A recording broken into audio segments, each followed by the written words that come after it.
ठाकरे बंधूंनी पहिल्यांदाच एकत्र येऊन पॅनल उतरवलं, पण निकाल काय लागला? 0 जागा. हो, बेस्ट पतपेढीच्या निवडणुकीत एकही जागा नाही.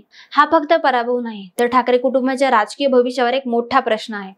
नमस्कार, मी कृतिका आणि तुम्ही बघत आहात ट्रेंडी गप्पा. आज आपण समजून घेऊयात की बेस्ट पतपेढीच्या निवडणुकीत ठाकरे बंधूंचा मोठा पराभव का झाला आणि या निकालामुळे त्यांचं मुंबई आणि महाराष्ट्राच्या राजकारणातील भविष्य कसं बदलू शकतं. काय घडलं? बेस्ट कर्मचारी पतपेढीच्या 21 जागांसाठी निवडणूक झाल्या.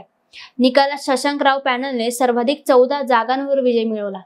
महायुती समर्थित पॅनल प्रसाद लाड, नितेश राणे, किरण पावसकर यांना 7 जागा मिळाल्या. पण ठाकरे बंधूंचं उत्कर्ष पॅनल एकही जागा नाही. शिवसेनेची 9 वर्षाची सत्ता संपली. पराभवाची कारणं काय आहेत आणि संघटन कमकुवत. ठाकरे पॅनलमध्ये शिवसेना म्हणजे युबीटी आणि मनसे एकत्र आले, पण कार्यकर्त्यांचं समन्वय साधता आलं नाही. प्रतिस्पर्ध्यांची मजबूत रणनीती, महायुतीने भाजप, शिंदे गट, नितेश राणे सगळे एकत्र आणले. शिवाय शशांकराव पॅनलला कामगारांमधील मजबूत पकड होती. कामगारांमधला असंतोष, गेल्या काही वर्षात बेस्ट कर्मचाऱ्यांच्या समस्या, पगार, सुविधा न सुटल्यामुळे कामगारांनी थेट मतदानाने आपला राग दाखवला.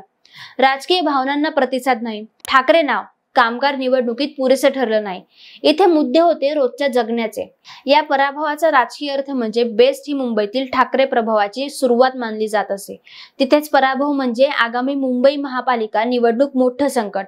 उद्धव ठाकरे आणि राज ठाकरे यांनी पहिल्यांदाच एकत्र येऊन पॅनल उतरवलं होतं, पण पराभवामुळे त्यांची युती किती प्रभावी ठरली?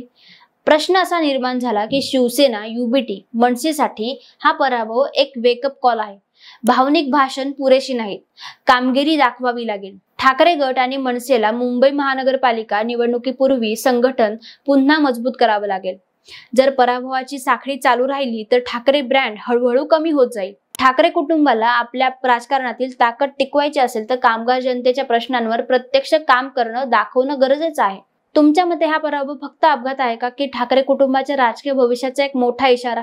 तुमचं मत नक्की लिहा आणि बेस्ट पतपेढी निवडणूक ही छोटी निवडणूक वाटली तर तुमचा परिणाम मोठा आहे, कारण मुंबई ही ठाकरे कुटुंबाचा गड आहे.